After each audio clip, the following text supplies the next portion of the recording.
Falar agora a respeito de outro assunto, vamos trazer informações sobre bloqueio de precatórios no estado do Piauí. Os precatórios, ou os recursos, né, destinados a precatórios, são aquele pedaço do dinheiro público que é destinado a pagar contas de ações judiciais que são decididas pelo Tribunal de Justiça, pela Justiça Brasileira, pela Justiça do Estado do Piauí, e o Estado tem que pagar para alguém. Então, separa aquele recurso para os pagamentos. A Justiça bloqueou uma quantidade, um recurso dos precatórios no Estado do Piauí e agora a Fazenda do Estado está preocupada com o futuro das finanças, porque, segundo eles, o corte, a separação, né, o bloqueio foi acima das expectativas. Vamos colocar aqui na tela do nosso Jornal do Piauí as informações.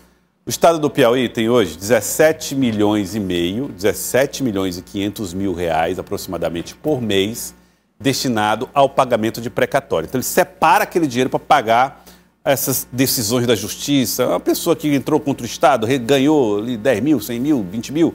Então ele vai separando esse dinheiro para fazer esses pagamentos. Por ano são 210 milhões. Com a ordem da Justiça, passará a ficar separado para esse pagamento 44 milhões de reais por mês. Ou seja, 528 milhões por ano. Então, de 44 milhões por mês e 528 milhões por ano. Ah, José, mas como é que pode? Se só tem 17 milhões para pagar, por que estão aumentando para 44? Não. Existe uma fila de precatórios. Aí o governo vai pagando aquele pouquinho. Agora a Justiça está determinando um pedaço maior para pagar mais precatórios, uma quantidade maior de ações judiciais. O Elivaldo Barbosa conversou com o secretário de Fazenda, Emílio Júnior, que agora, diante desses valores separados para o pagamento desses precatórios, teme uma inviabilidade da gestão fiscal no Estado. Vamos ver. Foi 44 milhões no dia 10 e mais 7 milhões e alguma coisa ontem, né? Então dá um total de 52 milhões bloqueados das contas do Estado. Como gestão fiscal, a primeira coisa, você bloqueou a conta do FPE. Nós sabemos que dos recursos que vêm do Fundo de Participação dos Estados, 25% é destinado à educação, 12% é destinado para a saúde. Então, quando você já registra uma receita dessa e o recurso é retirado, você já tem uma dificuldade em fazer uma programação para manter isso que constitucionalmente a gente tem que cumprir. Além disso, 52 milhões.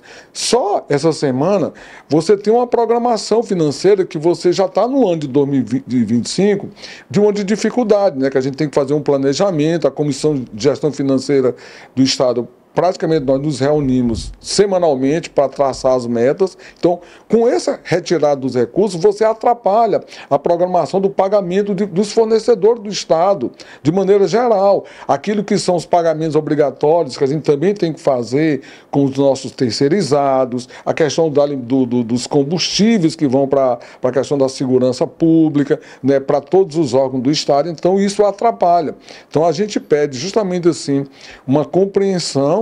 Lógico que a gente tem que sentar, porque até o ano passado o desembolso com precatório foi da ordem de 17 milhões e meio por mês, da forma que está sendo colocado, é para aumentar para em torno de quase 44 milhões por mês, um aumento de aproximadamente 150% desse valor. Então isso, com certeza, você sair de um desembolso de 210 milhões no ano passado para mais de 500 milhões para esse ano, com certeza, isso aí torna o Estado assim, uma situação de inviabilidade em relação à gestão fiscal do Estado.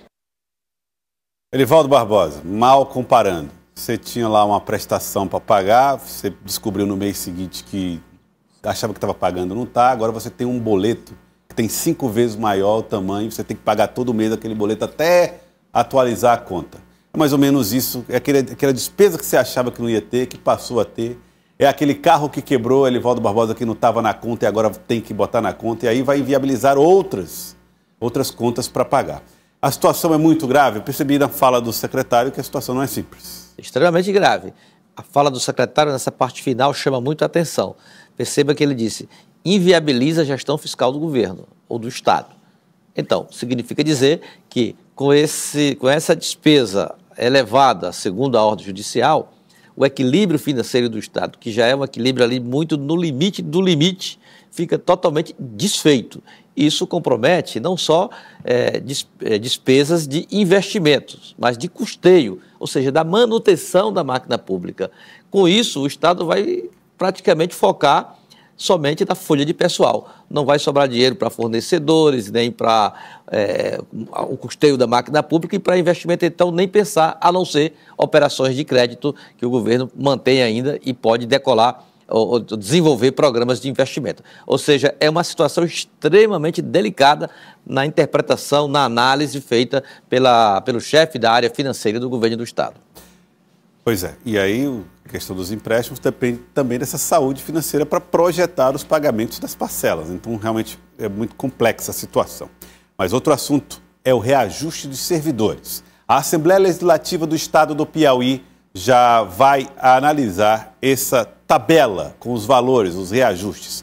E com os números apresentados, a expectativa é que as categorias possam receber bem esses valores de aumentos salariais no Estado do Piauí e possam evitar eventuais confrontos, movimentos paredistas, greves, enfim, paralisações.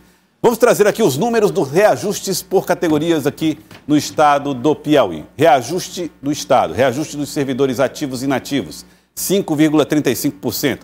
Os aposentados, então, terão um reajuste de 5,35% de acordo com o projeto na Assembleia Legislativa. Reajuste de servidores do Ministério Público, 5,35%. Está dentro daquele valor de reajuste geral concedido pelo governador. Reajuste dos servidores do Tribunal de Justiça, 5,36%. Reajuste de professores ativos e inativos, 6,77% a 10,27%. Ou seja, a categoria está tendo um reajuste acima das outras categorias, um reajuste que foi propositalmente atendendo a um apelo dessas categorias. Após a maioria dos professores estaduais decidirem pelo fim da greve na educação, que durou 17 dias, o deputado estadual Francisco Lima confirmou o envio desse projeto de lei com um reajuste diferenciado para a categoria. A Assembleia está aguardando aqui o envio pelo chefe do Executivo, nosso governador Rafael, do projeto que autoriza aí o reajuste salarial, do piso salarial dos professores. Dentro, pelo que nós estamos sabendo, extraoficial, tem alguns outros entendimentos relacionados a enquadramento, a revisão do plano de salários e carreira dos servidores, dos professores e também relacionado a um concurso público que vai ser elaborado. Então, acho que são avanços importantes, que demonstram o interesse do governo do Estado nesse diálogo aí permanente com os servidores. Lívia, está aí a decisão tomada, analisar esse aumento diferenciado para os professores do Estado. Isso, Joelson. Agora é passar para as comissões, principalmente a de Constituição e Justiça, para poder entender quais são os aparatos legais para esse tipo de reajuste que atende diretamente à conta do Estado. E como nós ouvimos o secretário de Fazenda do Estado do Piauí, Emílio Júnior, existe sim uma dificuldade em fazer esse contrapeso. E principalmente podendo haver uma dificuldade em relação à lei de responsabilidade fiscal. Então, tudo isso, por isso que existem tantas etapas, por isso que existe até uma certa demora que é cobrada por esses prestadores de serviço, por esses servidores, por conta dessa celeridade que passa, inclusive, por uma administração de entender o que pode e o que não pode ser reajustado. E, pelo que eu entendi, até o tom da bancada, que é muito condizente com o do governo do Estado, não vai haver nenhuma dificuldade em relação a essa aprovação, Joelson.